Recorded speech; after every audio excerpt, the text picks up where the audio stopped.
Ladies and gentlemen, dear colleagues, welcome to Kiev Mikhail Academy. It is a huge pleasure and an honor to me to greet today Professor McCormick among us.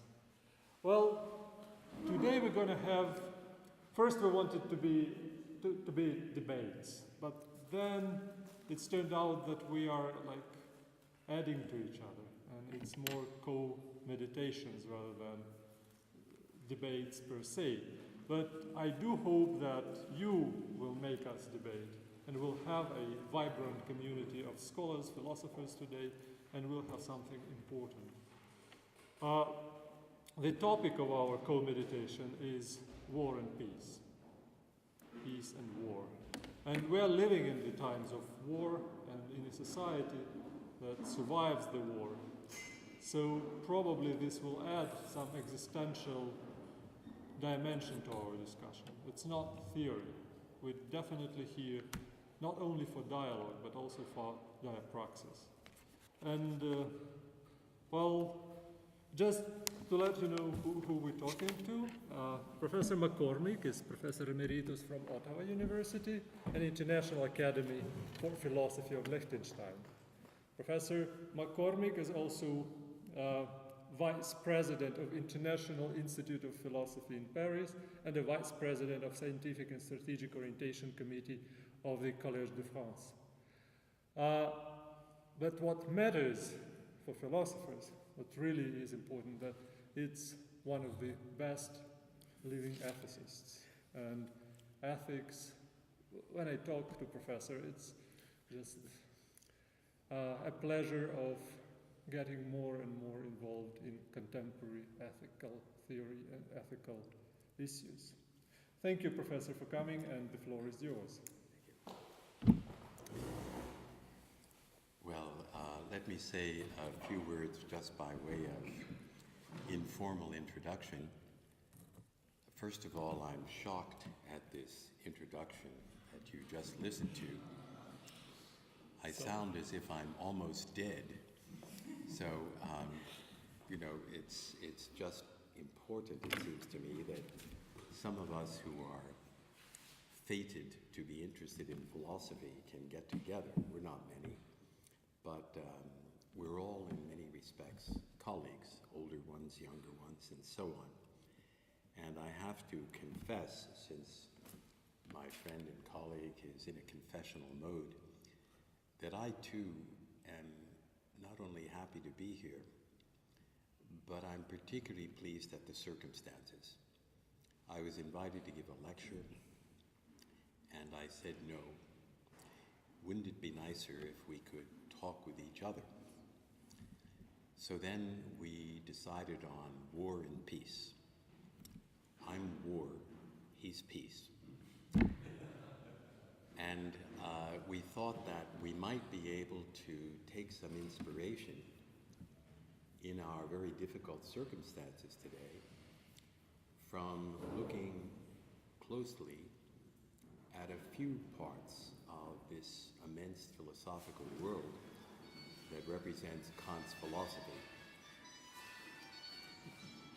It's all right, it's the Royal Canadian Mounted Police who have been tracking my whereabouts with the help of the American CIA, I suppose. So I think this meeting today, I hope, is the first of several. I work in Paris, and I no longer am doing much teaching.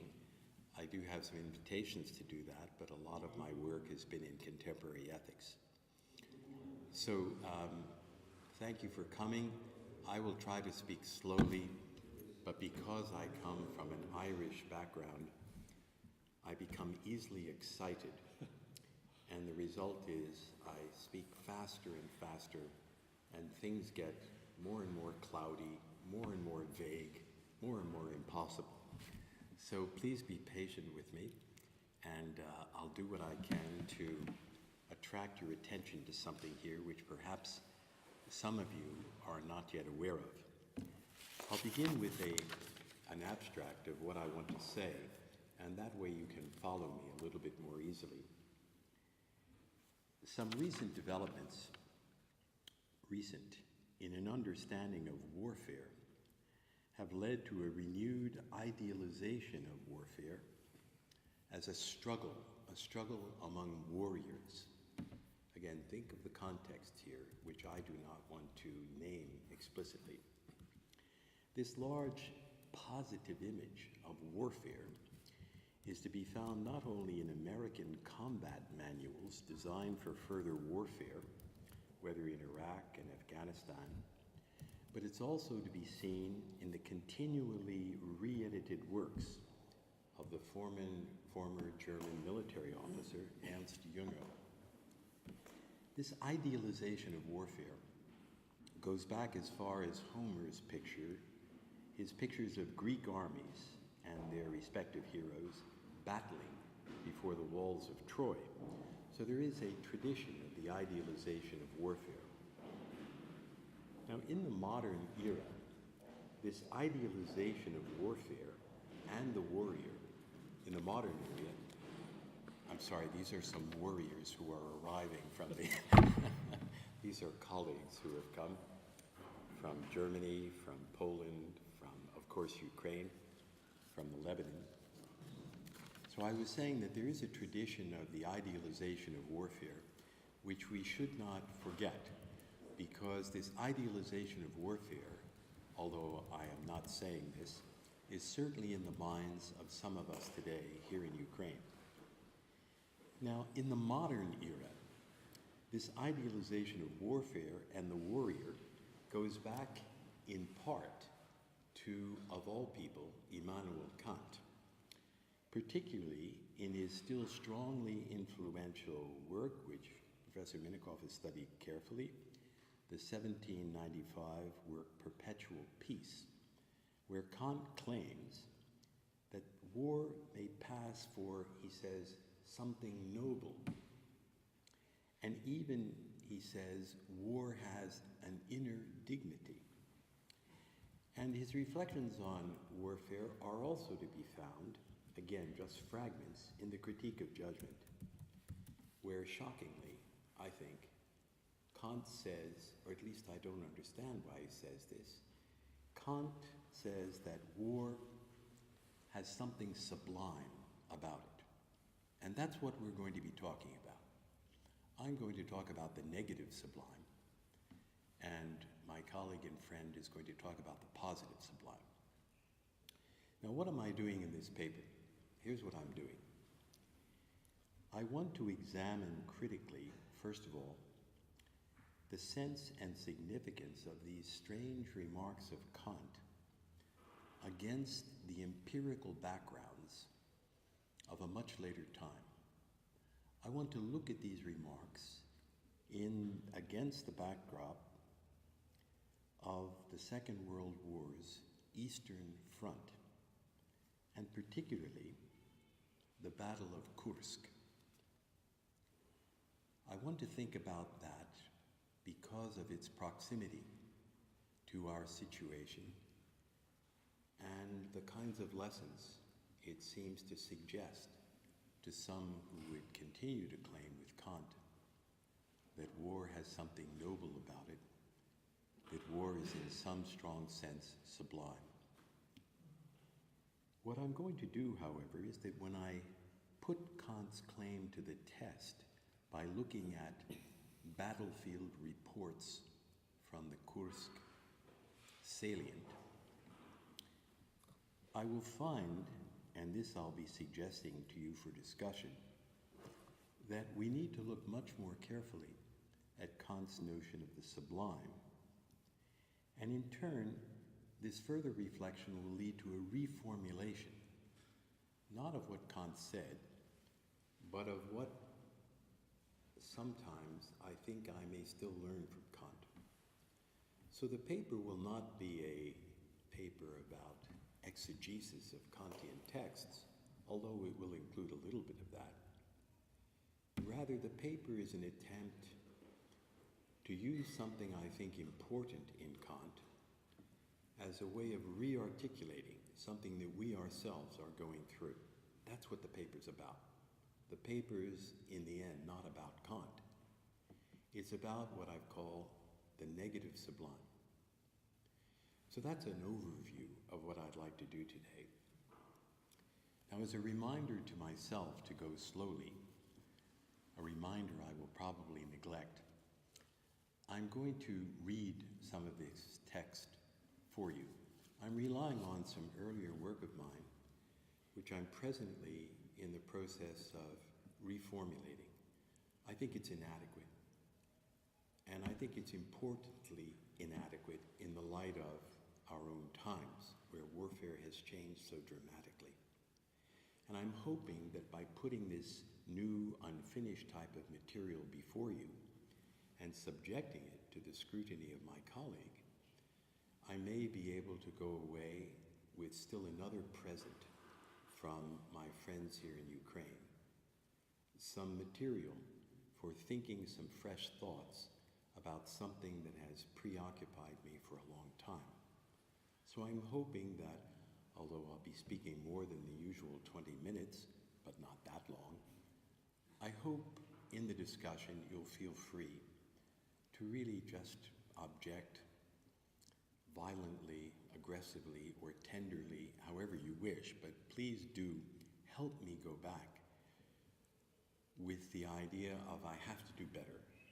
I have to somehow or other bring these vague thoughts into sharper focus if they are going to be of any use to some others.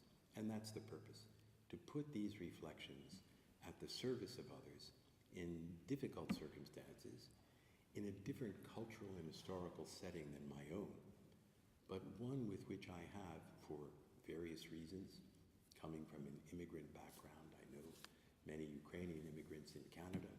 I'm from an Irish background, Irish immigrants. I know something of Ukraine, something of immigrant experience, and I want to put this work at their disposal, so to speak, when so many hearts are broken at the witness of what seems to be continuing. Well, enough of this rather informal chat. With your permission, I'll sit down and assume the air of the rather tiresome professional philosopher.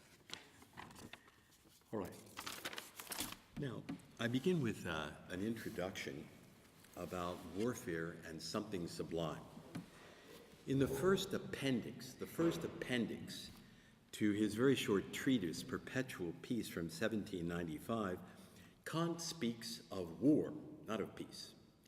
Here is what he says.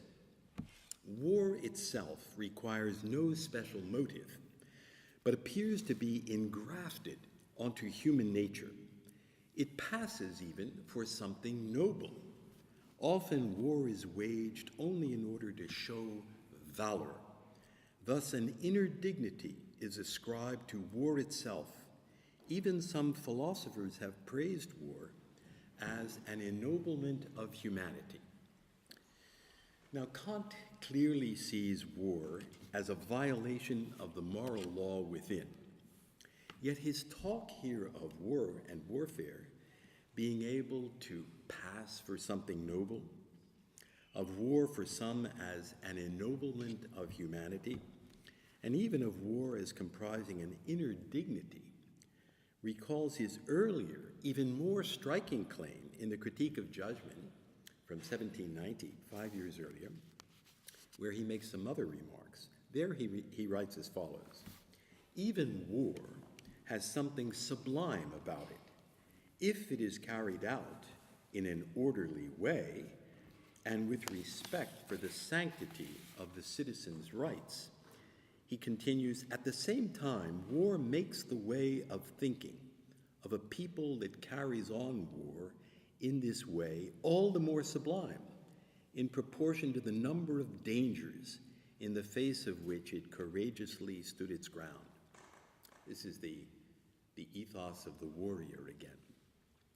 Now, with these puzzling observations in mind from Perpetual Peace, 1795, from the Critique of Judgment, I would like to investigate very briefly just what sense we can make today of Kant's astonishing, even shocking remarks that war may properly be taken as something sublime. My central concern will be to focus fresh philosophical attention on the richly significant but still relatively neglected conceptions that may be put at the service of our efforts today in Ukraine and elsewhere to rethink the cardinal concerns of a philosophical ethics for societies like our own today. That's the task. We have to rethink what philosophical ethics really is. What is the nature of philosophical ethics in times like ours, here and now? And I want to use some of these Kantian explorations as a way of opening up my mind to some, if possible, fresh ideas about what ethics might ever look like in times like these. I'm going to, however, set aside Kant's naive presuppositions that wars can be carried out, you remember him saying, in an orderly way. He said, you recall, and they can be carried out with respect for the sanctity of the citizens' rights. I cited that to you. They cannot. We know that wars cannot do this. They're not doing it today, and they didn't do it a long time ago either. Rather, I shall take my inspiration from Kant's much darker anthropological allusions here about what he calls obscurely human nature, and I will foreground his terrifyingly prescient remarks in the Critique of Judgment about, he writes there, men who are so inclined that they should destroy each other and thus find perpetual peace in the vast grave that swallows both the atrocities and their perpetrators. That's what Kant says. I begin then, this is my first section, it's historical, it's empirical, with a description of one central instance only of 20th century warfare. But I take it not from the oblasts in eastern Ukraine, which are in the front of my mind, but from 70, 75 years ago, which are also in the front of my mind. So I take the example not from today, it's too close, it's too much. I take it from yesterday, but not that far back. Not from 18th century warfare that Kant knew something about, or from the Greek armies clashing by night. I take it from the end of the Second World War, where parents, grandparents, and so forth were involved.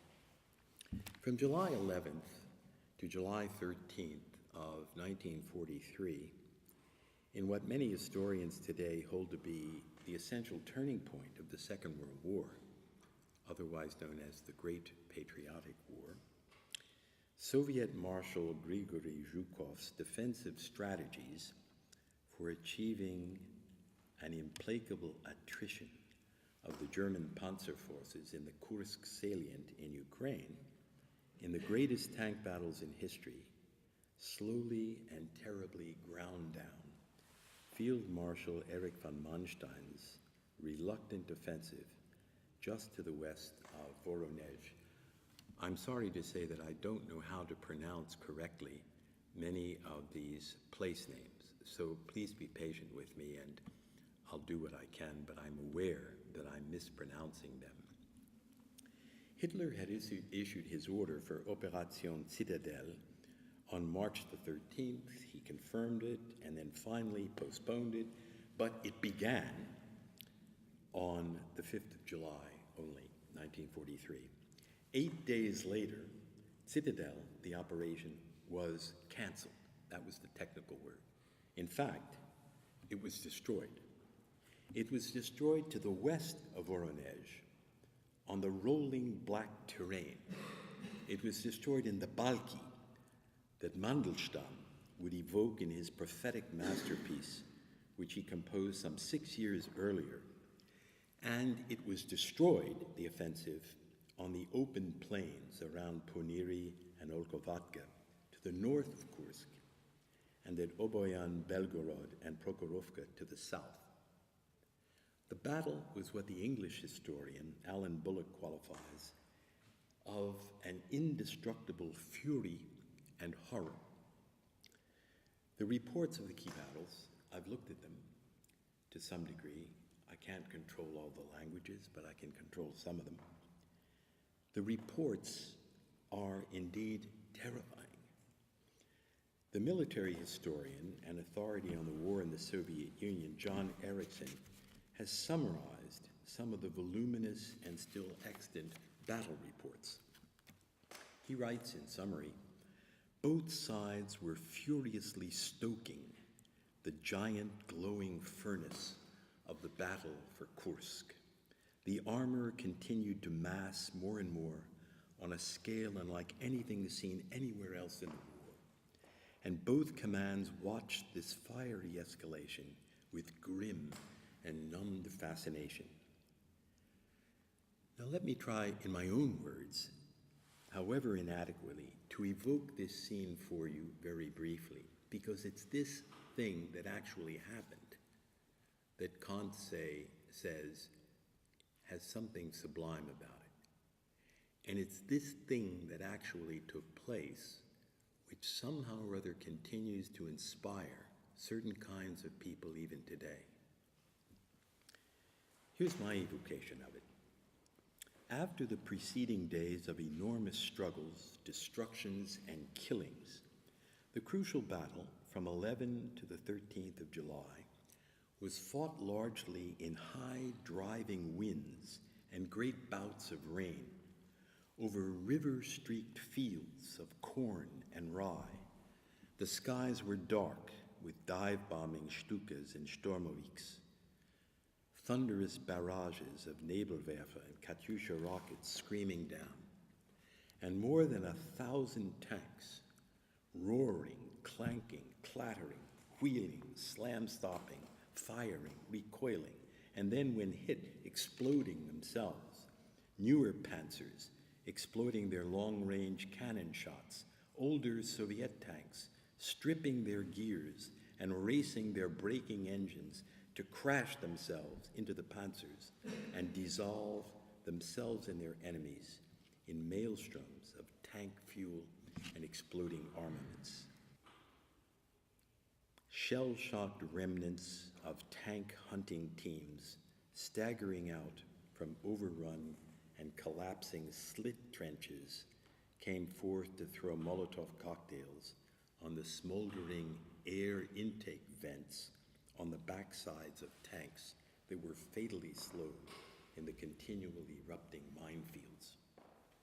With what was left after the uninterruptedly savage, blood-soaked struggles that began before light and lasted well into the dark night 18 hours later, what was left was the overwhelming vastness of an enormous, black-smoking, rain-soaked, and diesel-reeking landscape littered with still blazing, twisted machines, crews splayed out beside them or buried within their steel tombs, mainly fragments of men in a horrifying litter of limbs, frying pans, shell cases, playing cards, and stale bread. Here is the way I close with a direct quotation from one of the Russian Soviet generals. With over 50% of his Fifth Guards tank army destroyed, Lieutenant General P.A. Rotmistrov looked out and saw, he reported, I cite, dead bodies, destroyed tanks, crushed guns, and numerous shell cases. There was not a single blade of grass to be seen, only burnt, black, and smoldering earth throughout the entire depths of our attack, up to 8 miles. That was the Kursk salient, not that long ago. Okay. Now I'm going to skip some of this so that we have plenty of time. I talk in one of the sections about the follow-up to this, where every springtime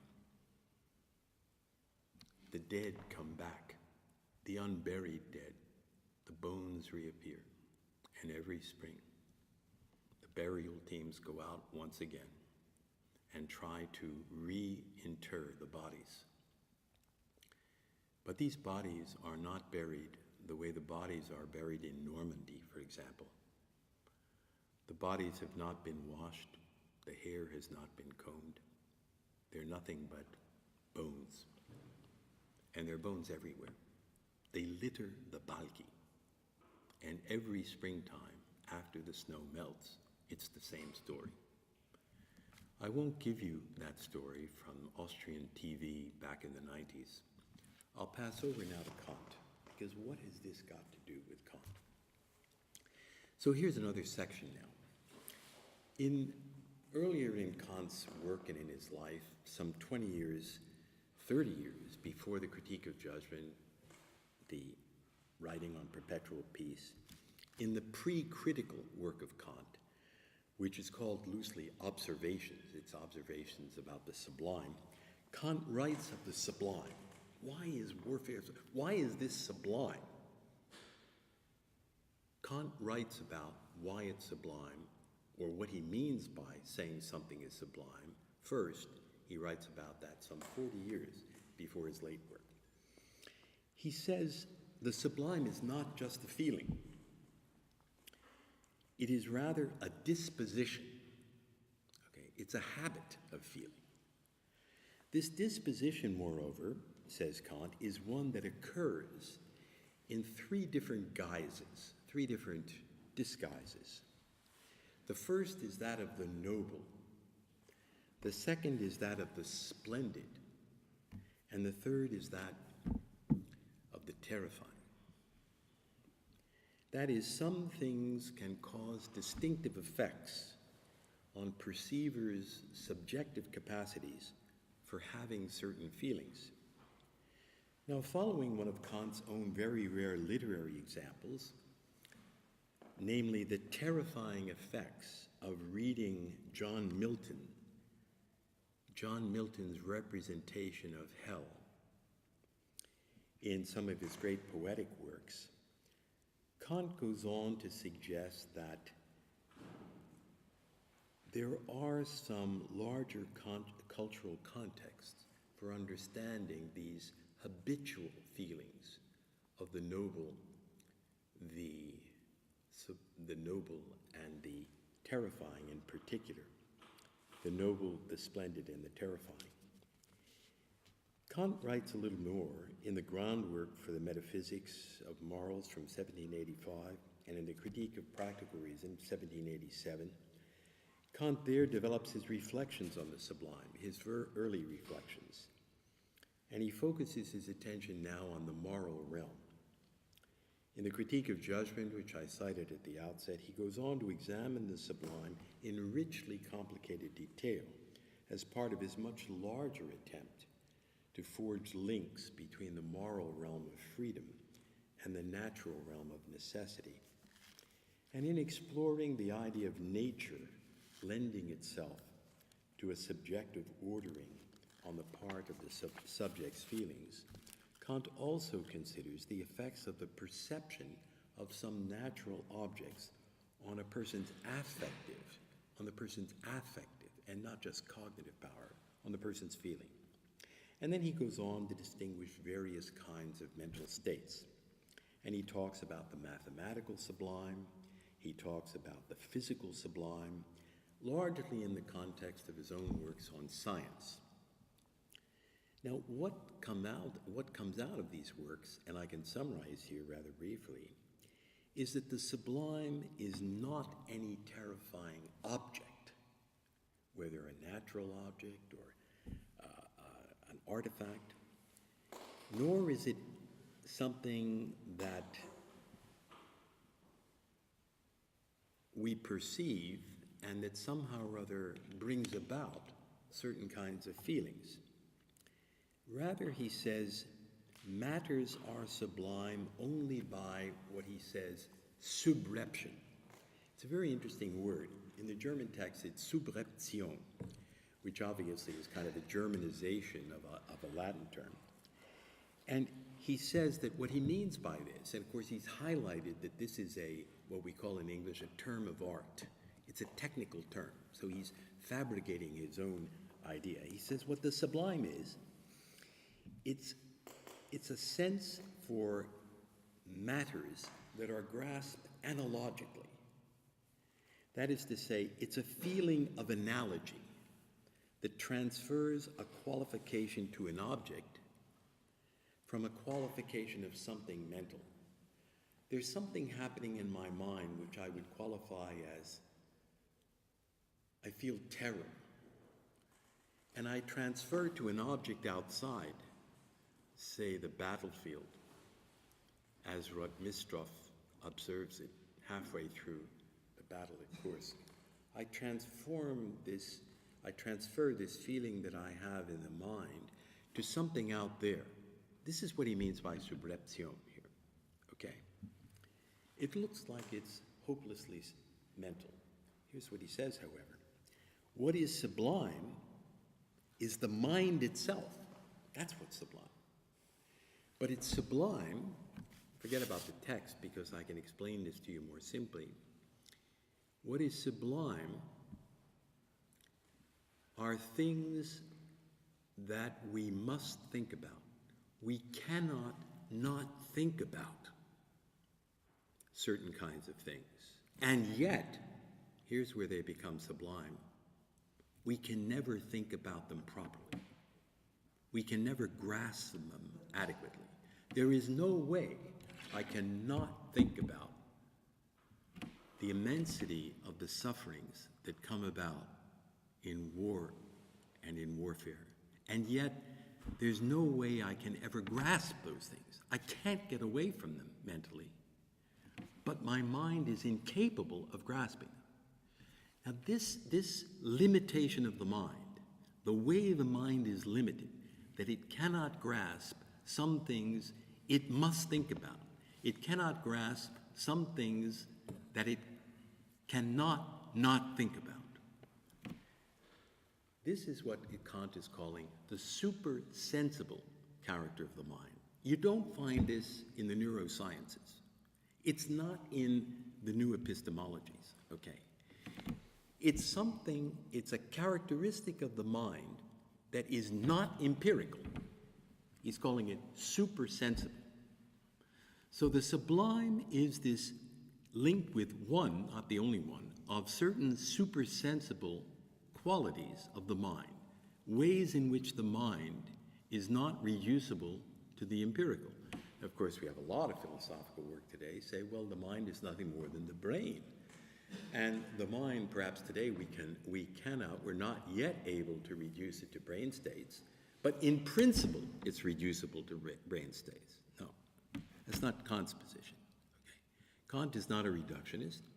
He has this idea there's something that cannot, irreducible in the mind, that has to do with its limitations, and yet the tendency of the mind to continue to beat its head against the wall. Think about that image, from Wittgenstein, just knocking your head against the limits of language.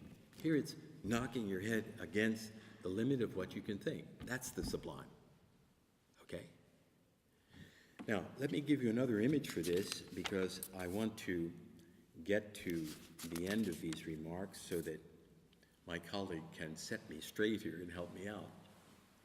There's a phenomenon in the art world from way back when I was a young man that some of you perhaps are familiar with.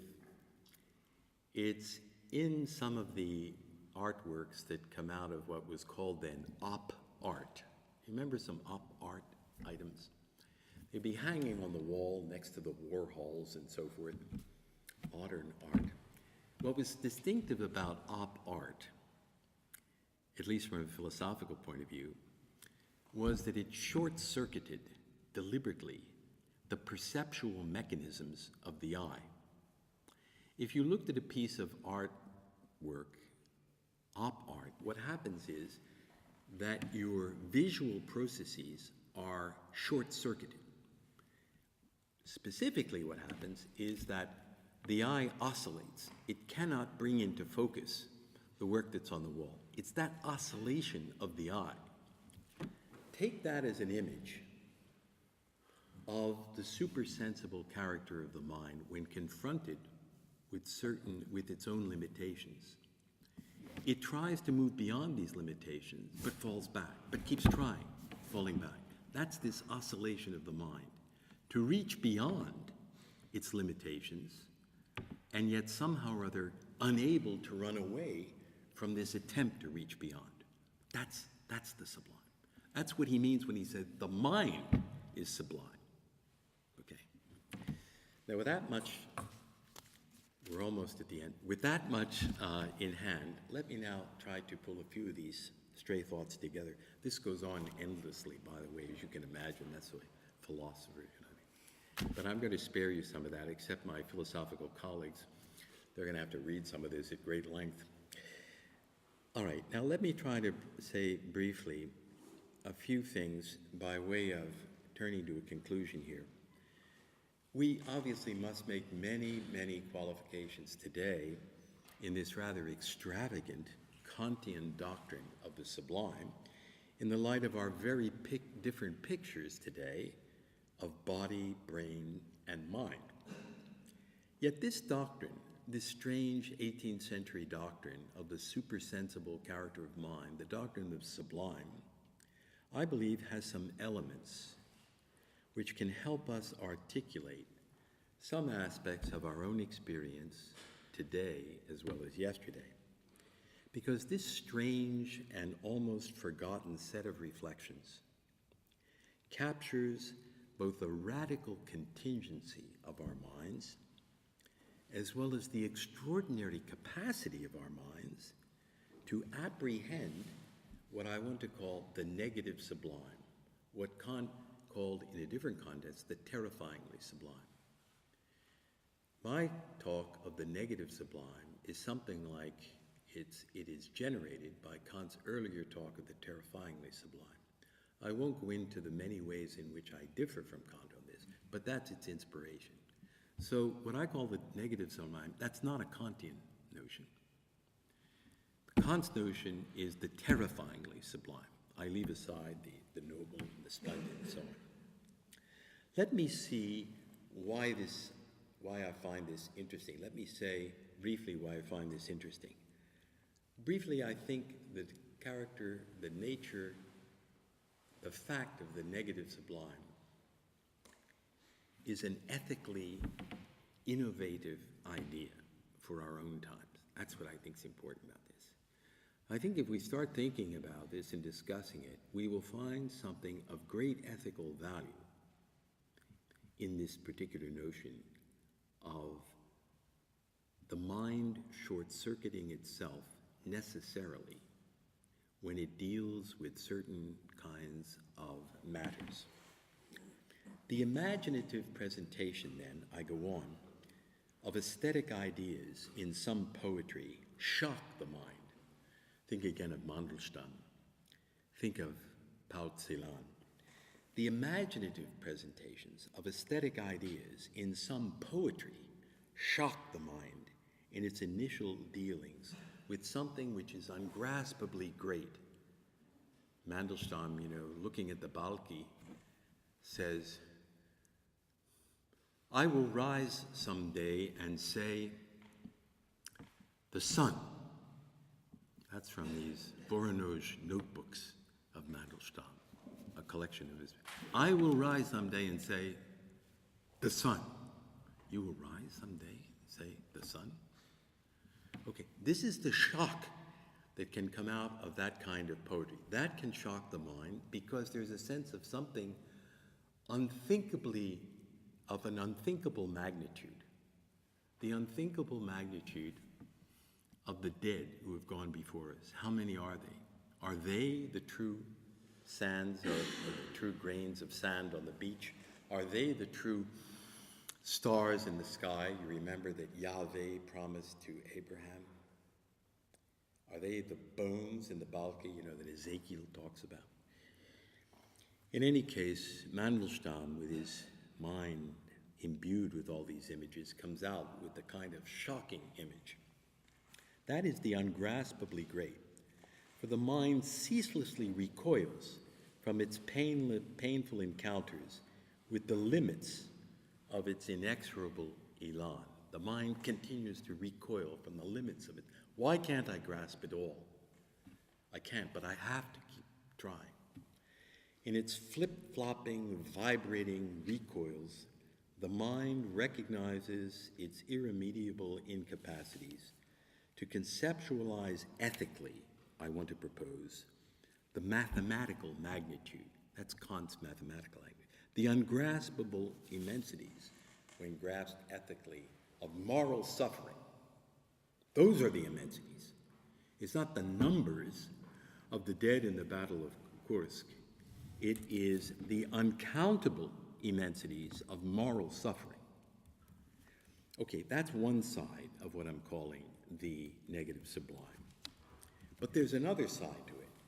Perhaps I'll send this round on email so you get all the qualifications which are necessary from a philosophical point of view. It's not just the ungraspable immensities of suffering.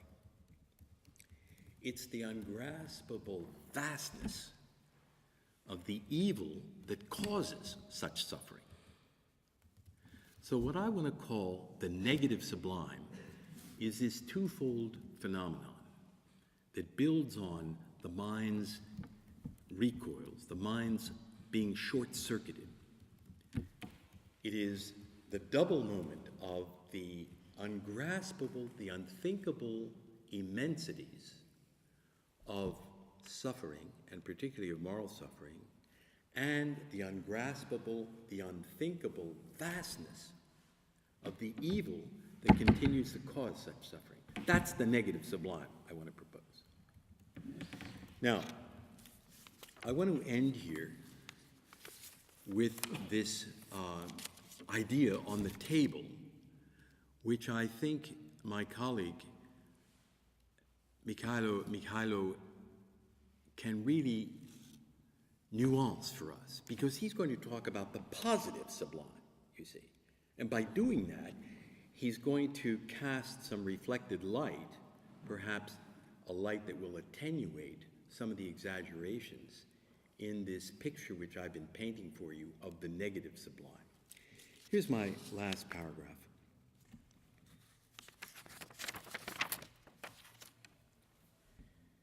The never-ending attempt to apprehend such ungraspable realities, ungraspable evils, ungraspable sufferings of our own histories of war and peace is a mark of the spirit, but not in the traditionally recognizable religious sense of the spirit.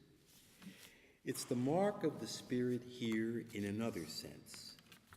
It is the spirit as an animating yet intermittent sign only of a completeness and totality that rationally can only lie, if it is anywhere, beyond the dark borders of reason. And in these senses, then, the ethical ideal of what is at stake in philosophical reflection today on the warfare of our own times after the bloodiest of centuries, just 15 or so years ago, came to an end. In these senses, then, what is at stake, ethically speaking, for us today is a negative sublime. It's an aesthetic idea, as Kant would call it, full of the intimations of the overwhelming powers of a radical evil, as Kant would say, and of the whispering immensities, think of Mandelstam, the whispering immensities of the still unthought vastness of human suffering. It is a dark kind of sublime, both an unfulfillable desire of reason, and yet at the same time, it is an ineradicable mark of the spirit. Perhaps one of the things that summons us for fresh philosophical reflection today in that much disputed land of ethics and moral theory is something that lies at the dark borders of reason. It is the negative sublime. That's what I want to say about the negative sublime today. And now I would like my colleague to try to give us some critical perspective, not directly on refuting whatever it is I've been saying here, which is not satisfactory, but by offering us another kind of picture. A picture not of warfare and of the negative sublime, but of peace and the positive sublime. That's the second part of our program here today. Thank you, Peter. Dear colleagues, I would like to take on the last words that Peter told us about immensity of moral suffering, or about vastness of evil. But let's don't forget that this vastness is still limited. There are limits to evil, there are limits to suffering, because there is also an immensity of hope and vastness, the presence of good and continued life. And quite often, this change of mind, this permanent movement from one side to another, that is the feeling of sublime, the taste of sublime, it's also present in the hope and in enthusiasm, in the peace itself.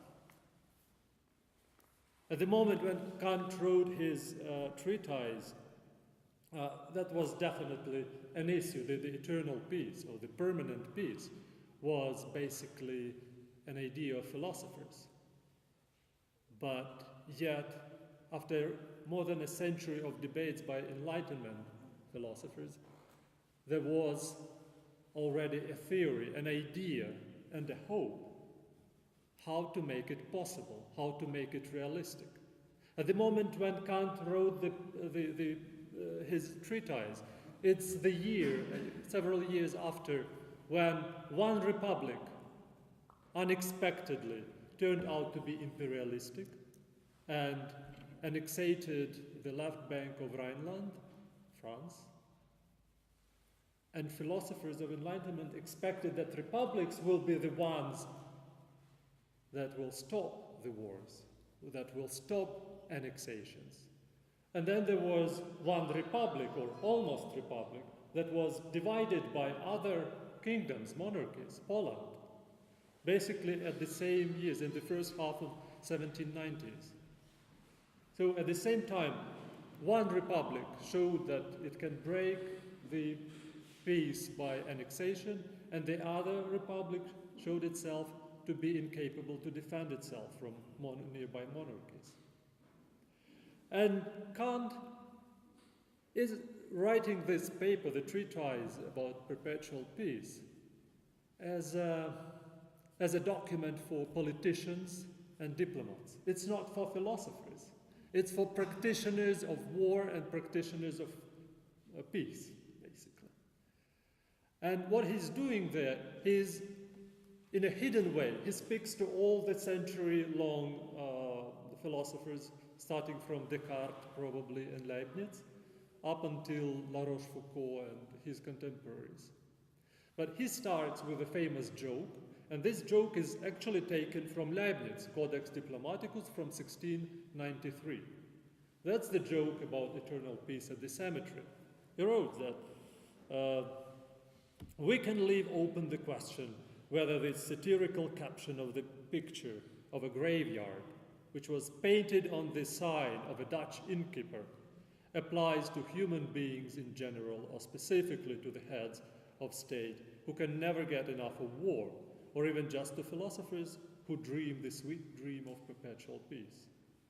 Well, this joke demonstrates doubts of practical politicians and all skeptics of Kant's time in regard with peace utopia. But immediately, in the beginning of treatise, he says that in spite of doubtful irony, the pathos of the treatise is quite opposite. It leads to the conclusion that Enlightenment's peace project is practical and implementable. And the idea of universal history and other texts by Kant demonstrates that humanity moves towards the peace. We're already there, we're moving on. And it's very pessimistic and very hopeful. So these two texts, plus the last critique of judgment that was brought in today's discussion by Peter, is extremely important. We are there in the history of moving on towards the peace. So basically, in the very beginning of treatise, and in the very beginning of discussion of a philosopher with a diplomat, a a politician, we have a paradox of terrible doubts in and optimistic assuredness of peace. And this paradox constitutes the positive sublime that describes the idea of perpetual peace in terms of its supersensual aesthetic proof, and which corresponds with the practical, moral, and political significance of peace, and with the historical possibility of peace. The paradox is based on what I call, following Peter McCormick's expression, negative sublime of war, a positive sublime of peace. By using the term of positive sublime, I risk to be correct in using Kantian dictionary, since in the Critique of Judgment, Kant associates sublime mainly with negativity or terrifying feelings, to contrast the positivity of beauty. That's why these two categories, beauty and sublime, are together. Поднесенное и прекрасное. So, for example, he writes on the 99th page of Critique of Judgment, as a matter of fact, a feeling for the sublime in nature is hardly thinkable unless in association with a disposition of mind resembling the moral. And though, like that feeling, the immediate pleasure in the beautiful in nature presupposes and cultivates a certain liberality of thought, it makes our delight independent of any mere enjoyment of sense. Still, it represents freedom rather as in play than as exercising a law-governed activity, which is genuine characteristic of human morality, where reason has to impose its dominion upon sensibility. There is, however, this qualification that in the aesthetic judgment upon the sublime, this dominion is represented as exercised through the imagination itself as an instrument of reason. Thus, too, delight in the sublime in nature is only negative. That is to say, it is a feeling of imagination by its own act depriving itself of its freedom by receiving a purposive determination in accordance with the law, other than of its empirical employment. Nonetheless, I argue that positive sublime is possible in Kantian terms, and that notion of positive sublime helps to understand the possibility and practicality of peace. The sublimity of peace corresponds with Kant's idea of sublime as mind superseding the senses of natural effects. In the Critique of Judgment, he writes, "Sublimity, therefore, does not reside in any of the things of nature, but only in our mind, and insofar as we may become conscious of our superiority over nature within, and thus also over nature without us." The positive sublime of peace is directly connected with the sublime of enthusiasm that he's writing immediately after that. The idea of the good connected with the idea of the good connected with affect is enthusiasm. The state of mind appears to be sublime. So much so that there is a common saying that nothing great can be achieved without it. But now every effect is blind, either as to the choice of its end or supposing that this has been furnished by reason and so on. On this account, it cannot merit any delight on the part of reason, yet from an aesthetic point of view, enthusiasm is sublime, because it is an effort of one's powers called forth by ideas which give to the mind by an impetus of far stronger and more enduring efficacy than the stimulus afforded by sensible representations. So there is a sublime of peace as construction more than by one mind, by mind of humanity, of collectives. So it's also the limit, but a limit of individual mind, while in a bigger constellation, this mind can make huge differences. So, for example, stop the natural state of history, which is war. Well, later Kant connects enthusiastic sublime with peace. It's also in the Critique of Judgment. This is actually the moment that I was always missing it while reading Critique of Judgment, but Peter, by talking about this negative sublime, I suddenly understood that it's not only war, Kant himself speaks about sublime of peace. For example, a certain poet says in his description of a beautiful morning, so Kant was like Peter, reciting some poets, and here the sun arose as out of virtue rises peace. The consciousness of virtue, even where we put ourselves only in thought in the position of a virtuous man, diffuses in the mind a multitude of sublime and comforting feelings and gives a boundless outlook into a happy future, such as no expression within the compass of a definite concept completely attains.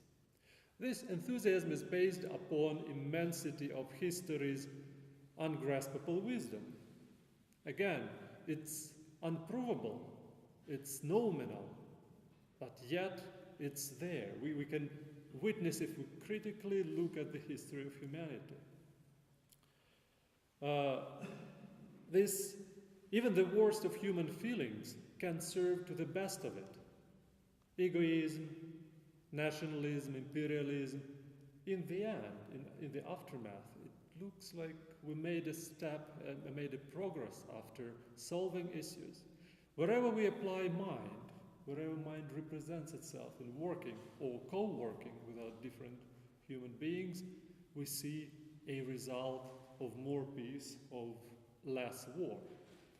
Basically, one of the greatest Kant's ideas here is this unsociable sociability, ungesellige Geselligkeit, nespilna spilnost. That whenever we do something by using our egoistic interests, it leads, in the end, to some better state for all of us. So, in a way, positive sublime of peace corresponds with the idea of human progress towards peace as guiding end in the history. But it's a guiding end, it's not constitutive, it's regulative. This historical vision is parallel to the metaphor of starry skies. So, I cite here Kant, if we call the sight of the starry heaven sublime, we must not found our judgment of it upon any concepts of worlds inhabited by rational beings. With the bright spots which we see filling the space above us, as the suns moving in orbits prescribed for them with the wisest regard to ends. But we must take it just as it strikes the eye, as a broad and all-embracing canopy. And it is merely under such a representation that we may posit the sublimity which the pure aesthetic judgment attributes to this object. In the treatise, the paradox of positive sublime is defined as the following. To be sure, it does this with a certainty that is not sufficient to foretell the future of the piece, but which is adequate from a practical perspective and makes it a duty to work towards this goal. Consequently, positive sublime of peace responds to the noble case of life, which is important for sublimity, splendid idea of future, and terrifying doubt if it is reachable in history. Will my grandsons see the peaceful Eastern Europe? Positive sublime of peace makes the hope for peace even in the worst times of war terror reasonable and aesthetically proven. Quite often in the moment of terror, reason doesn't really work, at least the logic doesn't work. But aesthetics can help survive. Aesthetics can help us not only survive biologically, but mentally, and keep the dignity of survival, of continuing life in the land of war. So it is critical to pay attention to the fact that absence of war is not a peace per se. Peace must have the chance for moral ground and durable time span. Kant himself describes it as a process when, I will not cite now, but it describes that peace, it's something that we constructed and it has to be long. Otherwise, it's just an armistice when everybody just prepares for another war. The peace has positive sublime, practical significance and historical meaning only if it has been established by applying reason. And here he comes with his recommendation of three preconditions. First, no peace settlement which secretly reserves issues for a future war shall be considered valid. For such a treaty would represent a mere ceasefire, a postponement of hostilities, but not peace. Well, the second part is connected with the with the war as natural condition for humans. War is natural to humans, while peace is a product of culture. The state of nature, status naturalis, is not a state of peace among human beings who live next to one another, but it's a state of war. That is, if not always an outbreak of hostilities, then at least the constant threat of such hostilities. Hence, this state of peace must be established. So, by making description of war as a natural environment, he makes another step, and I fully agree with him. If the war is natural, then let's make some supernatural peace. Let's use our mind, let's use our efforts to limit the war, to change the state of affairs. So it is up to political creativity of human to construct such a social, economic, and political order where moral and lasting peace was possible. So in treatise, Kant stipulates those preconditions for the long peace: citizen, republic, constitutional republic, and federation. Citizens as a free and equal in the republic. Constitutional republic, which is a supersensible world, it's a citation from Kant, for citizens. It's a place where nominal order is placed. So we're changing environment into something nominal, something supersensible. The Republican constitution is a constitution that is established first according to principles of the freedom of the members of society. Second, according to principles of the dependence of all on a single common legislation. And third, according to the law of the equality of the latter. So, republic should be constructed in a way that even devils would obey to its rules. Basically, even devils, it's a famous part of the treatise when he's talking about republic, that is such a constellation of rules and principles that even an imagined creature without conscience will still stick to the rules. Basically, even oligarchs, in our terms, will be part of the republic. And of course, there's this super-republican level, the federation of republics in the world. It's also needed the world order, the law or super law for republics, how to treat to each other. And here in the federation cases, Kant is actually strangulates himself, because his philosophical idea is one cosmopolitan republic for entire world. And if we read the first critique, it's more about this. But then in this treatise on eternal peace, he kind of talking to this outside public. It's for diplomats, for cynical reason in a way. So here he hides certain ideas and he tells them, okay, it's not about one government, one cosmopolitical order, but it's going to be at least a federation, a set of rules that were twice tested already in the history of humanity, and both times in 20th century. So in a way, we had total wars in 20th century, but we also had an attempt, an experiment, or several experiments with federation of the world, League of Nations, and then United Nations today.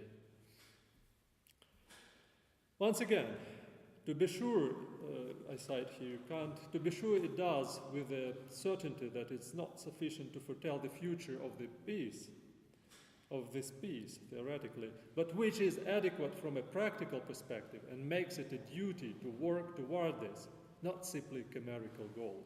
It is human duty to build political and economic preconditions of peace. And here, it's basically what I was leading us to the moment. So lessons of enlightenment are still valid. In a way, I want to bring back the idea of Ulrich Beck about second modernity for post-communist world. It's actually the time for us to listen again to the Enlightenment ideas and probably restart the project in entire Eastern Europe, where demodernization brought us back basically to 18th century with imperial and monarchic structures or supramonarchic structures, with wars, with idea of, once again, that war is a natural state of human beings. So enthusiasm of peace is critically important for us. People living in the times of war. These aesthetic preconditions should go together with practical reason, with ethics of political creativity, of civil society and constitutional republic in Ukraine, and security system in the Eastern Europe. Whichever fatalistic and pessimistic emotions torture us, to refrain from it. Pessimism is not the answer. Thank you.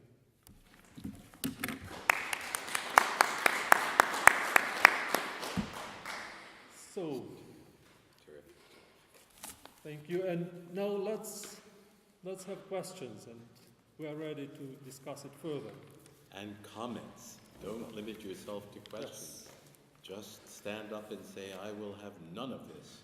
And, make your own point of view.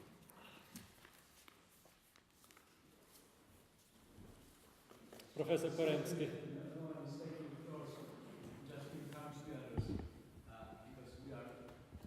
Quite a lot of friends, so I thank you for bringing that topic to all of us. And it's, Peter, you have this phrase, in times like these. So we have to take into consideration the context. And that's why my gratitude is really very true, very authentic. Having said that, I would like to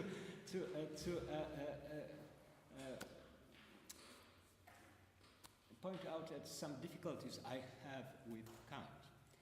It's not by way of critique, but I'm struggling with Kant probably like the two of you for years.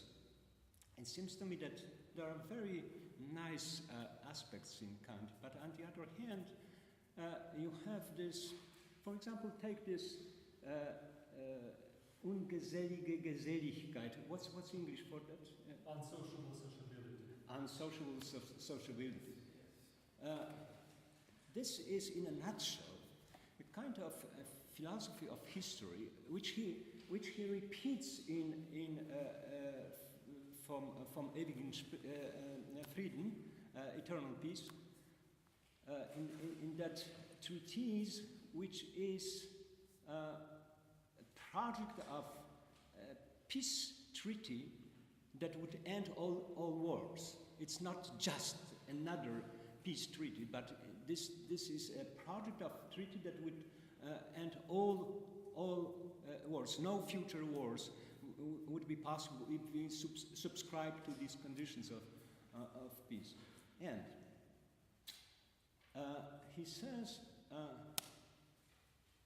as a matter of fact, it's the nature behind that pressure that we feel as poor human creatures, waging our wars, being aggressive, from time to time being somewhat smarter and rational, and by all these trials and errors moving towards that eternal peace. We are not yet there. That's the final goal that is sometimes given to us by nature and inscribed in the mechanics of nature. We are compelled, and whatever happens is bringing us to that ideal. Even wars, even ugly thugs that are the bosses of the states waging these wars. We know all these very ugly rules: divide et impera, fac et nega, do and deny that you did that. So that's the mechanism of the war propaganda. It's all in Kant. And what he says to that is, You know, we are as poor human creatures, we are in need of all that if we opt for that eternal peace. It's, so to speak, necessary road that leads us to that ideal. So actually, we are puppets.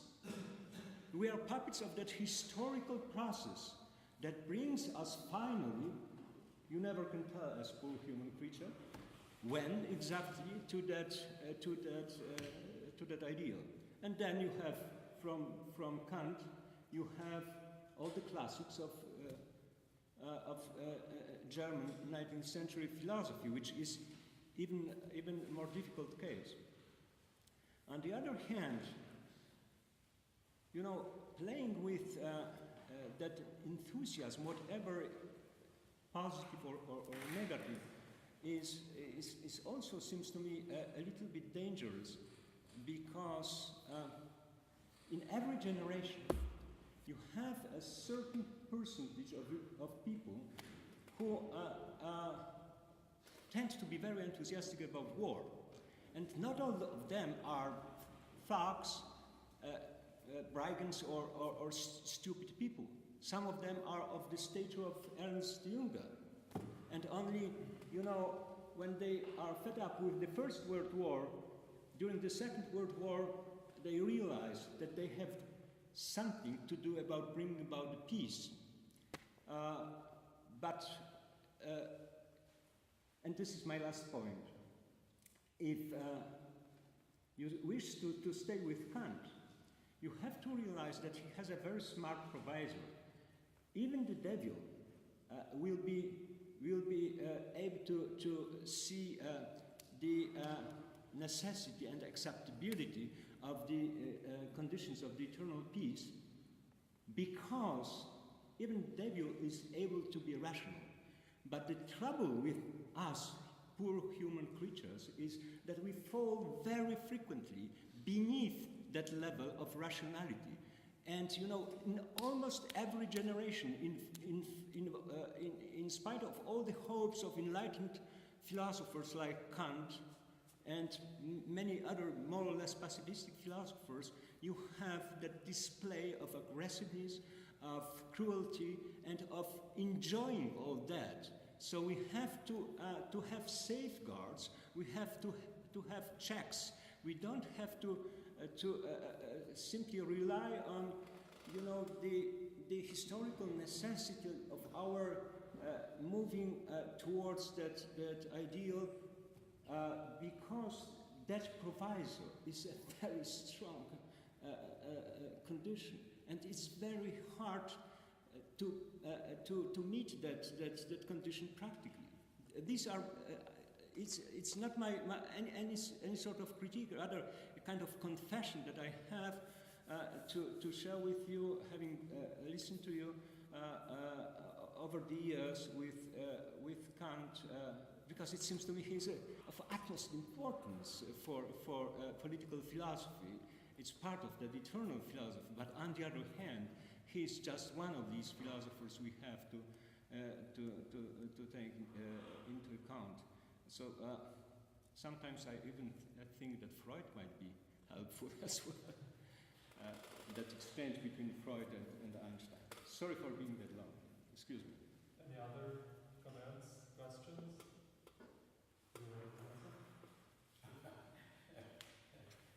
No, I don't think I'm ready to answer, because I'm not quite sure what the question was. It seems to me there were many questions, there were many comments. Let me put this, though, on the table for us. Speaking frankly, I don't see how thoughtful philosophers today can simply allow themselves to become Kantian philosophers without bringing to bear on Kant a number of very serious criticisms. One of the problems we have, I think, educational circles, in the academy, you might say, in the universities, is that we grant sometimes all too generously to some of our most talented doctoral students no other possibility than to become either a Platonist or an Aristotelian, a Kantian or a Hegelian, a Wittgensteinian or a Heideggerian. We so rarely offer them the chance to be a philosopher, something perhaps much less, more modest, more moderate, but something that has to do with pursuing throughout one's life a critical dialogue with the greats of philosophical history, such as Kant, but at the same time deepening one's sympathy for, one's attachment to, one's concerns for one's own times. And of course, that's an Hegelian idea in a way. Philosophy, some would say, can be nothing other than its own times caught up into critical thought. Well, it has to be a little bit more than that, because thought isn't enough.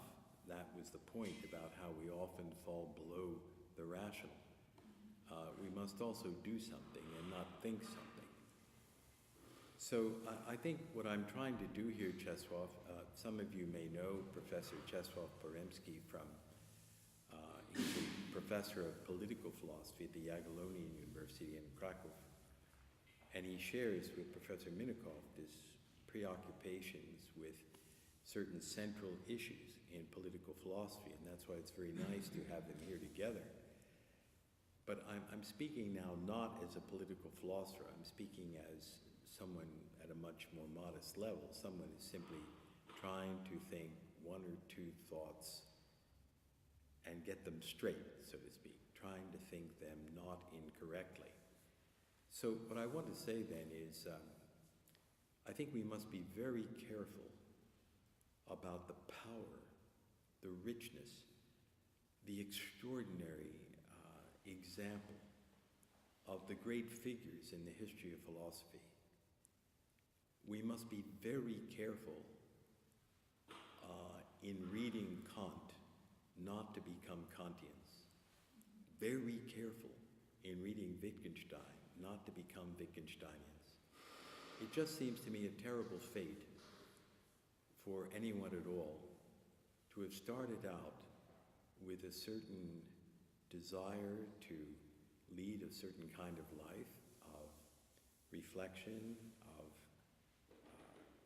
consideration for others, of thoughtfulness, and to aspire to call this life a philosophical form of life, and then to wind up being a disciple of Kant, a disciple of Wittgenstein, imitating Wittgenstein, imitating Heidegger, imitating Kant. There's an old story, you know, one of the sayings in another source of my own reflection in Japanese philosophy. For many years I was going every year to Japan, and it really left a very strong mark on me because I wound up having very close friends who are Japanese philosophers. And I remember talking about this theme with some Japanese philosophers who are almost inclined culturally towards a kind of discipleship mentality. So they have to struggle against this temptation when you read Kant not to become a Kantian and to be a philosopher in your own right, or at least to aspire to have something worthwhile saying philosophically in your own voice, to acquire your own voice in time and with maturity. And these, several of these Japanese friends have reminded me on more than one occasion, you know, Peter, we say in Japanese, if you meet the Buddha, kill him. Or, you know, the Freudians who say you always have to kill your father. In a sense, this is what I hear you saying, Czesław. Peter, don't be a Kantian. Kill him. Okay? In other words, what you need to do is you must feel the immense attractiveness of the richness and the variety and the unbelievable stimulation of Kant, as of Plato and Aristotle. You must, and this is what really good students in philosophy do. You know, from September to December, they're in love with Plato, you know, and from January to May, they're in love with Aristotle. Philosophical study should be a series of love affairs of those sorts, but each one should end, okay, and be supplanted always by another until that moment where you say, but do I have something to say? What could it ever be? So what I'm trying to say in a very long-winded way is that I don't think you can simply take over from Kant what Kant says about the sublime, whether the negative or the positive, and somehow or other apply it to our own times. I think that's a horrible mistake. And what I find so interesting in what Mikhail is doing here is he's not doing that. He could, but he's not doing that. He's doing something else. Now, exactly what he's doing, I don't think I'm able yet to say. But I see that both of us somehow or other are on the same wavelength, because I'm doing the same thing with this talk about the negative sublime in Kant. What we're trying to say is, look, in being part of the conversation of our own times, not of the Enlightenment times, we recognize certain matters which summon us to think second thoughts, which you cannot get away from thinking about if you are a reflective person. And some of these matters which call for reflection incline us to what we call, rather superficially, a kind of cultural pessimism. Other kinds of matters incline us to what we call superficially a kind of optimism, cultural optimism. But I think we talk about these matters not because we endorse a pessimistic view of the way the world is, or an optimistic view of the way the world is, but because we recognize the mixture of things. The problem is, as each generation succeeds the other, is to find the mixture, that is not discordant, with the times. So when I'm reading Kant here, like you, I have serious reserves, and I am not a Kantian. I don't want to be a Kantian. I'll finish this by being very formulaic. I have a paragraph in here which I skipped. I'm not going to read the whole thing, but here's an example of the kind of things I think you have to reject in Kant. I think Mikhail rejects these things, and I reject them. Mikhail is not a Kantian, okay? He's something else, and that's wonderful. I'm not a Kantian. It's something else, and not very wonderful, but it's something else. Here's what I say. These rich set of reflections on the sublime, positive sublime, Kant doesn't use the expression, negative sublime, Kant doesn't use the expression, but we're using the expression, the two of us. A rich set of reflections on the sublime. These reflections are not unproblematic. That's the non-Kantian insistence. Where are the problems? Here are some of the many conceptual difficulties in just adopting Kant's point of view.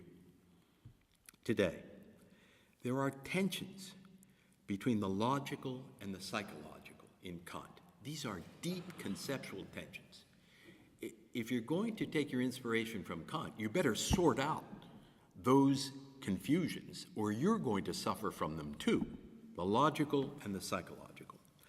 There are also the doctrine of the faculties in Kant. You've got to sort that out. You don't take over from Kant the doctrine of the faculties. Maybe that's where the neurosciences can be helpful, all right? You have to look into what perceiving is today. Take something like the mathematics. Kant's mathematics is simply inadequate. I'm not a mathematician. We have Professor Turchinovsky, who is a student of mathematics as well as philosophy. But we know that Kant doesn't know anything about, let's say, non-Euclidean geometries.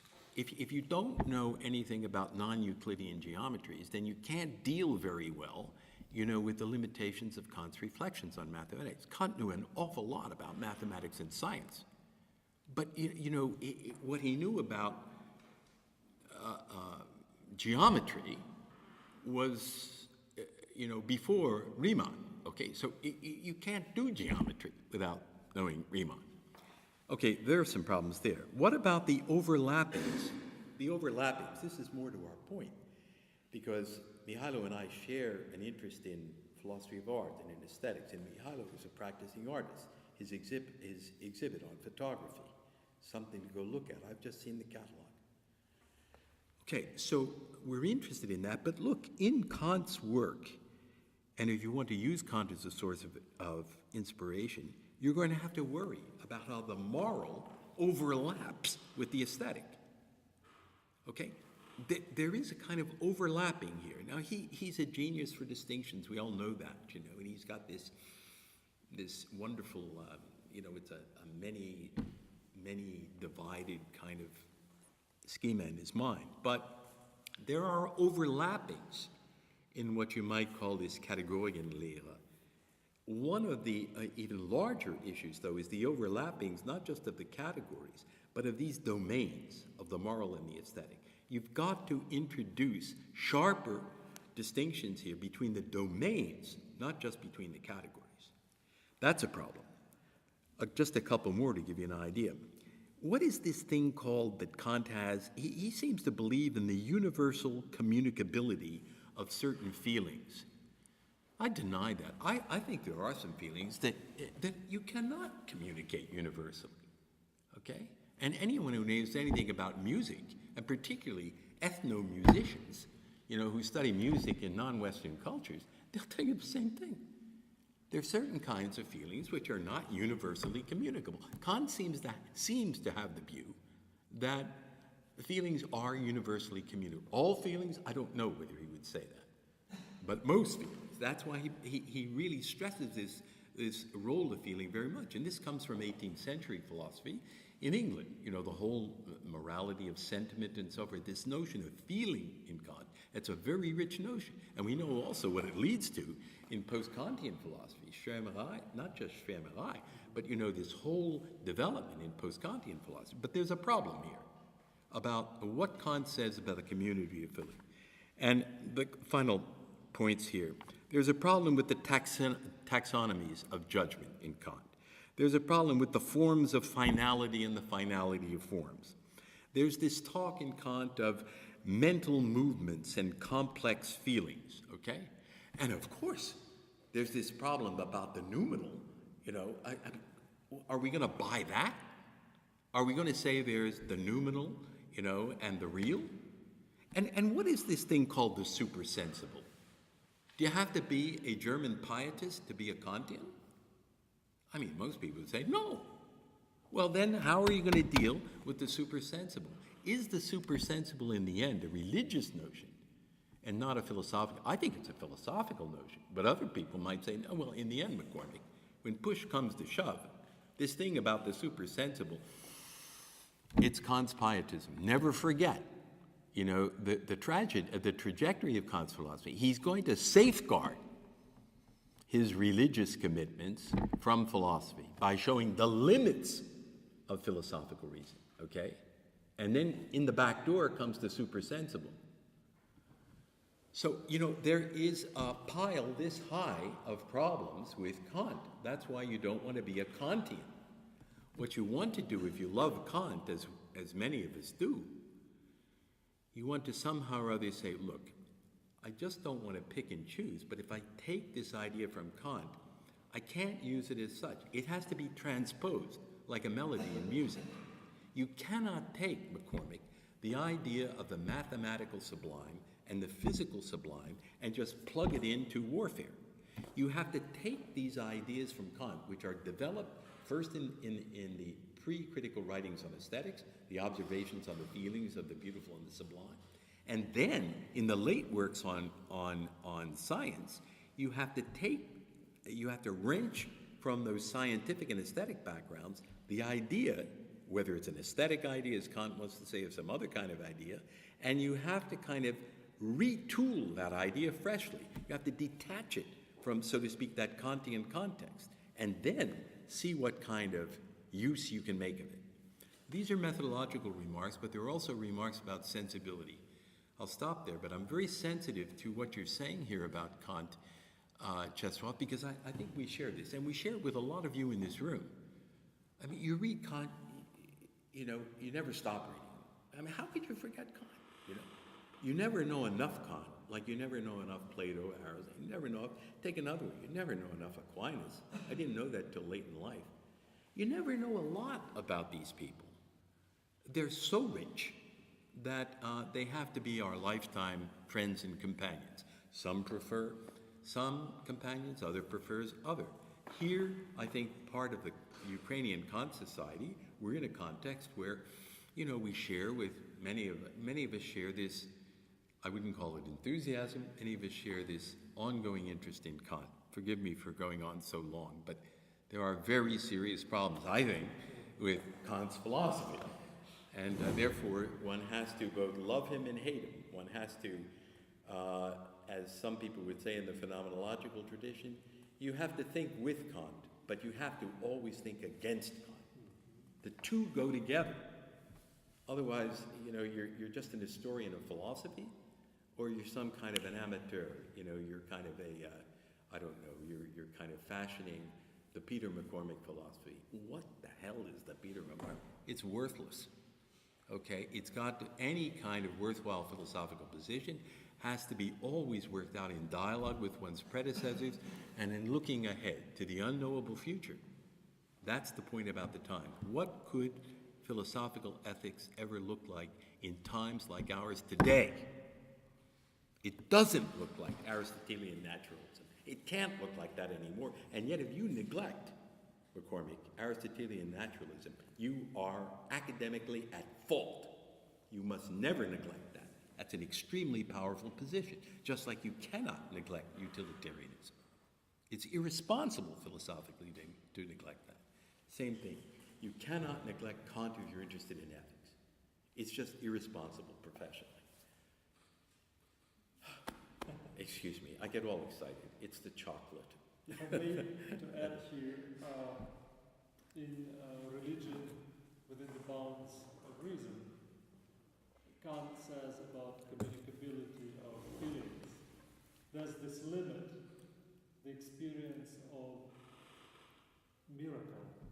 That's the only experience, that's that limiting experience that we not communicate with anyone until that another person just goes through that experience, him or herself.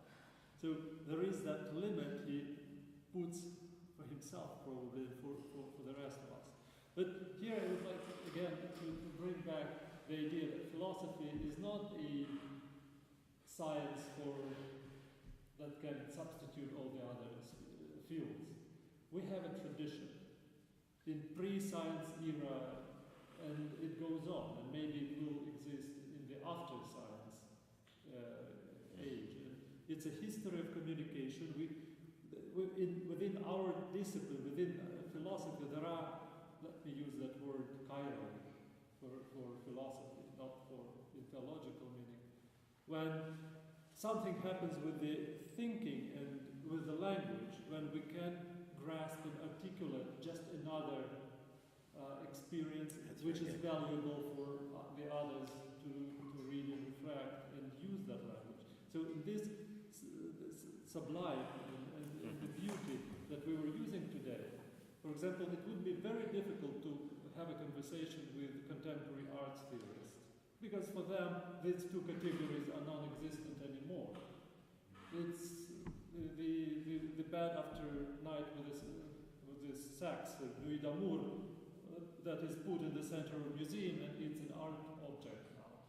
it's neither sublime nor beauty anymore, but it still provokes and it gives another phenomena to reflect. We just have to apply philosophy just to another types of social and cultural phenomena. But again, the language of the past events, like Cairo, Kant, Hegel, Heidegger, or Plato, we use their language, we talk with them, but also we go on. That's further. right. That's right. That's critically important. Maybe there are other. Yes, please. Thank you for your speech. And I think that this difference between logical and psychological corresponds with another difference between aesthetical and ethical. Because I just wonder if Kant leaves the place for ethics, if the aesthetical judgment is, if it moves in the dimension of necessity, then how politics is possible? Because politics is the dimension of freedom, and I understand freedom as a presence of public sphere where people can communicate. But it's really great questions, and I would like to say that if we can open, for example, Aristotle, his Nicomachean ethics, and he states there that when he speaks about ethics and politics, he is not interested about what ethics and politics is, but he is interested in how to act in a concrete situation. And in this way, I think that Kant's thought is in some way similar to Plato's, because he speaks a lot about must, but not a lot about can. Yes, and when we speak how to prevent war, if we speak about the war in universal manner, like the Kant does it, it's not possible to deal with concrete situation. But if we think in the way Aristotle did, we must ask about how to act in concrete situation in this war. Yes, and the aesthetical judgment is not doesn't deal with politics at all. I think that's why there is no. I cannot find ethical dimension in Kant.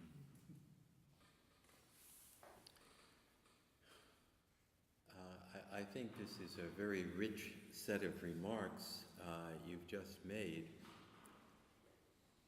and some of them have never occurred to me, even though I'm so old.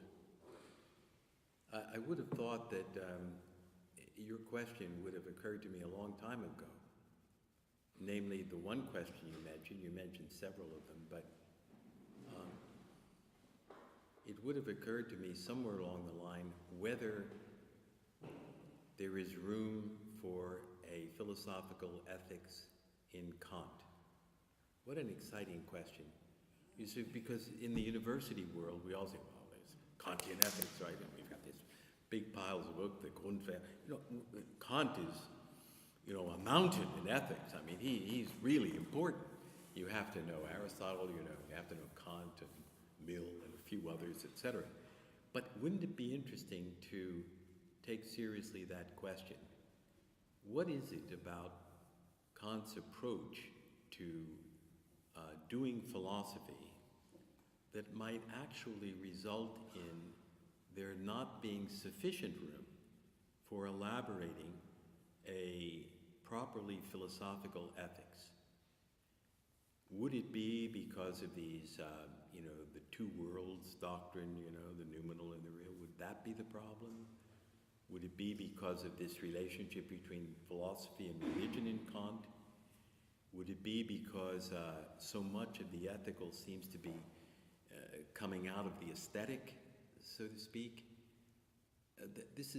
I'm not trying to answer any question. I'm trying to underline for me what I find very exciting in one of the points you were making there. And as I say, I'm taken aback, and I think it's a very rich and striking point here. Possibility, put it that way. I don't know how much sense I could make out of that question, but the fact that you bring it up gets me thinking along those lines. And as soon as I start thinking that way, I said, maybe there isn't anything called Kantian ethics. Maybe that's just kind of an artifact, of the professionalization, of the university world, which begins in Kant's time. Well, we've got ethics, right? Ethics. Well, who are the big figures? And Kant, he's a big philosopher. He's got an ethic. Everybody's got an ethics if you're a big philosopher. You seem to be suggesting or implying or asking us to think about the possibility that some basic orientations within a philosophical grasp of the world may be such that they make an ethics impossible. Does Heidegger have an ethics? That's an issue which, of course, has been debated, but he's not the first one you would put on the list of ethical masters. But what would you say? Would you say that Aristotle has an ethic? I would say he does have an ethics. Partially, it's because of the blurring the line between the ethics and the politics. You can't understand the Nicomachean ethics unless you read the politics. And you can't understand the politics unless you read the Nicomachean. Why? Because for Kant, politics is part of the ethics. Okay, there's a continuity there. Well, in modern philosophy, no. Okay, there's a discontinuity there. Because both ethics and politics are, you might say, categorized differently. The scope of these particular inquiries is narrowed. In Aristotle, the scope is broader. But with Kant is already a modern philosopher. Is there an ethics in Kant? The answer is yes and no. The interesting answer is not yes. Alan Wood has already taught us a lot. We know a lot about Kant's ethics. The interesting answer is no, there's not an ethics in Kant, and that's your answer, or at least I'm pinning this on you. Your answer is there is no Kantian ethics. There cannot be a Kantian ethics because of A, B, and C. And then, of course, I want to say, well, what is A? What is B? What is C? And then I want to say, there is a Kantian ethics for Kant, but given what we do in philosophy today, he got it wrong. There can't be a Kantian ethics for Kant because he made a mistake here. He made a mistake there. That's what's exciting about your question. But it'd be nice to hear what Mikhail says about this. I mean, he understands the cultural context and the philosophical context out of which you're speaking. So what do you say to this? Do you think there's a Kantian ethics? Yes, I do. He does. We don't want to hear what you're... Yes, you think there's a Kantian. Please, go on now. But again, we should remember about different ways of trying to talk about ethics. And for Kant, he himself tries to use the other language, again, Pastiche philosophy. That's right. So he's talking about the rules of freedom and the freedom that man is, human. And that's important.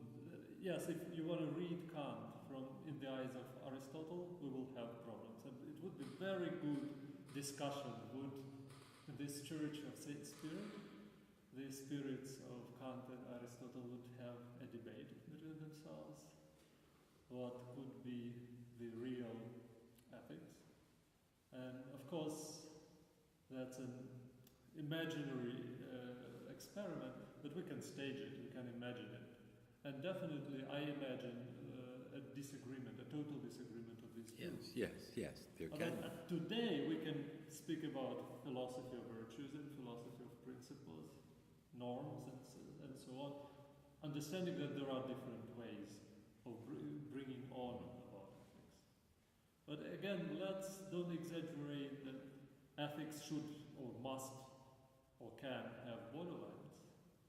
If freedom is limitless, then it definitely should enter into politics, aesthetics, and it does actually. with all those interesting experiments in contemporary art, once again, it's how concepts, sometimes obsolete, strange, old philosophical concepts, can suddenly become an object or objects of displeasure, of pleasure, of horror, of disgust, of any other new ways of dealing with art's objects. And yet, after half an hour after discussing or disenjoying the contemporary art's objects, you can go back home and listen to Bach. So basically, let's give voice to different experiences and ways. What's important is that life is continued. And here it's critical if ethical or political or any other theoretical, philosophical, scientific or practical position we take, does it destroy life or continues? That, for me, it's critical. You're very eloquent on that, and one of the things that's wonderful in your discussion of what you're calling the Kantian sublime is your emphasis on these two phenomena. You talked about life, you're talking about it again, and you talked about hope. These points. However, we don't have a whole lot of time, but let me underline the importance also of what you were just saying now. This is partly in response to you. The importance of the experiences out of which philosophical reflection arises. I think we have time, perhaps just for a short anecdote. First of all, recall an image from American pragmatism. How does philosophy get going? This is very different from what Hegel says about the beginnings of philosophy. You know, Hegel makes a lot of very important comments about how difficult it is to make a beginning in philosophy. John Dewey had a somewhat different view, although Hegelianism was important at the middle of the 19th century in America. The pragmatic tradition comes out partly out of a reaction to American Hegelianism. But Dewey always thought that philosophy got started when the normal wheels which carry us forward in life seize up. The wheels, the gears get stuck. And it's because the normal rhythm of daily life goes on, and then we run into a problem. Something happens. And it's out of this, he says, that philosophical reflection takes rise. I mean, this is very different from the old thing we hear in the philosophy courses, that philosophy begins in wonder. No, it doesn't begin in wonder. It begins in an accident. You know, a philosophy begins when things go wrong, when the train goes off the rails. That's what the pragmatism, he said. At that point, philosophical reflection begins. Now, I mention that because that's the key to this anecdote. Here's the anecdote.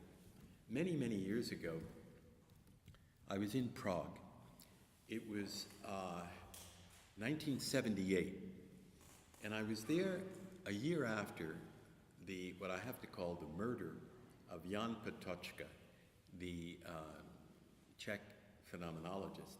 Pastiche was murdered by the Czech secret police of the time, who brought him in as a signer, as one of the signatories on the Charter 77 movement, which basically was saying, look, all we demand of the government is that it follow the laws that the government itself has passed, but it's violating its own laws. And it said a lot more, but it said that. And the secret police questioned him continuously for about who knows how many hours, until finally he had a cerebral hemorrhage. He was more than 70 years old, and he died very quickly. That's why I call it a murder. Now, I went back a year later to Prague. His work was pretty much unknown in Anglo-Saxon world, and even his work in German was not known. Walter Biemel, a German phenomenologist, was trying to get some of the unpublished work out. Most of his work existed in Samizdat, and it was very difficult to get access to it. But I had gotten access to an article of his that he had written in French, a language I know, so I translated this article with a colleague of mine. It had appeared in an anthology on Husserl. that we had co-edited, and I wanted to go to Prague and give this book to his widow and to his family. Well, I had all kinds of adventures, as you can imagine, but the biggest adventure was with his finest student at the time, Karol Kozik, who was a philosopher of science, who I believe passed away some years ago, wrote a lot about Marxism and science. And I met Kozik under the bridge, the old bridge in Prague, at a bar in the evening. Kozik had just been fired from his job at the university. His children had been thrown out of the university. He was given a police apartment right on the railroad so that he couldn't sleep properly at night. And he had a job as a tram driver, and he was told that if he opened his mouth, he would lose that job and then be subject to being jailed because he would be categorized as a vagrant, a person in the communist society at the time who did not have a job, who didn't work. Kozik was pretty upset. He drank too much that night. It's a story that Cheslov knows. I've told it to him before. And I kept pressing Kozik, young man, what kind of philosophy do you do? Do you do philosophy of science? Do you do epistemology? Do you do moral philosophy? Do you do political philosophy? Do you do aesthetic? What kind? And he kept avoiding the question. He said, have another drink and talk about this issue and that issue. Till finally he got quite angry. And he said, look, McCormick, there's only one philosophical issue. It's got nothing to do with the domains of philosophy, with epistemology, whatever. The question is this, McCormick. What could doing philosophy ever look like in times like these? That's why Cheslov used that expression, which is very dear to me, and which is the title of a little collection that I hope will come out in a year or two, here in Ukraine. What could doing philosophy ever look like in times like these? And that's the point behind some of these reflections. It's not to open up a new light on Kant. It's not even to say where Kant was right, where he was wrong. It's to say, look, philosophy, doing philosophy in times like this here in Ukraine means something different from what it did some time ago. Well, in what way is it different? That's the question. What could fresh thinking about ethics, about aesthetics, about politics, what could that look like from a philosophical perspective in times like ours? I'm speaking here as a non-Ukrainian, of course, but I can imagine you speaking this way, or you speaking this way. What could doing philosophy look like here in Ukraine right now in Ukrainian? Okay? Now, what are the issues? Here's the second and last anecdote. My 2 or 3 Japanese friends, one of them died 2 years ago, very great Japanese philosopher, I believe, Megumi Sakabe. Sakabe always used to say to me, McCormick, you're a real problem for me. I said, I'm a problem for you, I'm your friend. He said, I know you're my friend. I tell you all my stories about why I should never have gotten divorced and, should I have another child, I said, I'm not your father confessor, I'm just kind of your friend. He said, yes, you're my friend, but that's why I dare to say this to you. And he gave me the same kind of a routine that Kozik did. He said, your problem, McCormick, is you're doing professional philosophy. That's your problem. I said, but I can't get away from it. I've told everybody I have a genetic defect. I have a chromosomal difficulty. I can't get away from doing philosophy. It's what I do. It's kind of, I don't make money. I do philosophy, He said, yes, but look, there's only one philosophical problem. I said, no, I heard this, already in Prague. He said, well, this isn't Prague, okay? This isn't Prague. It's Kyoto. And I'll tell you what the problem is. There's only one philosophical problem, and it is not the problem of what could doing philosophy ever look like in times like this. The only problem in philosophy, I'm telling you, McCormick, is the problem of suffering. That's the problem of philosophy. There are no other philosophical problems. And the problem not in philosophy is the problem with philosophy.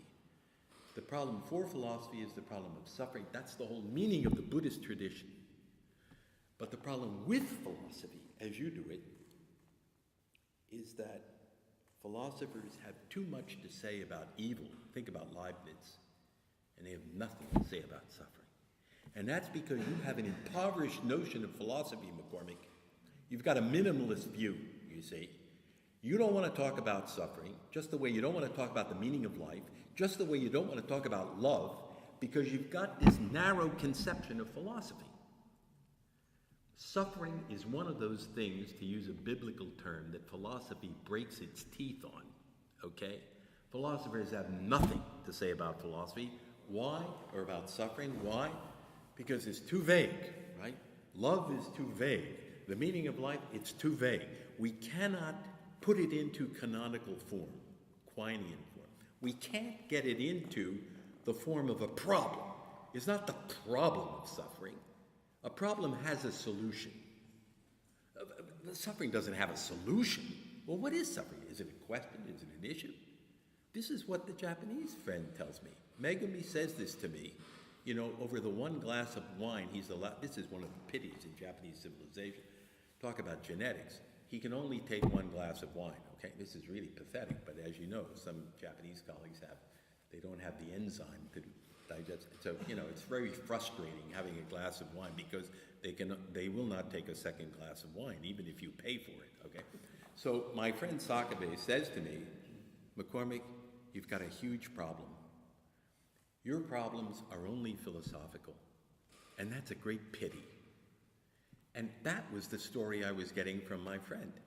So I'm trying to say that what I sense in someone who is becoming a friend of mine, a new friend of mine, I sense someone who is tuned into these kinds of issues, these kinds of meta-philosophical issues, whatever they might be.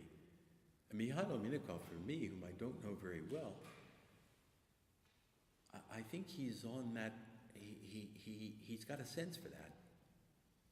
And I know I have a sense for it, and I take great encouragement from the kind of exchange we can have here today. And I'm so happy that some of you have come. I really am happy about that. And that issue you raise, does Kant have is there a Kantian end? That's just the kind. Sakabe knew more about Kant than I think most European specialists know about Kant. He was a terrific Kant scholar. But he also was able to ask these kinds of questions. Why is it that philosophy has nothing to say about suffering? Art has something to say about suffering. Religion has something to say. History has something. But philosophy?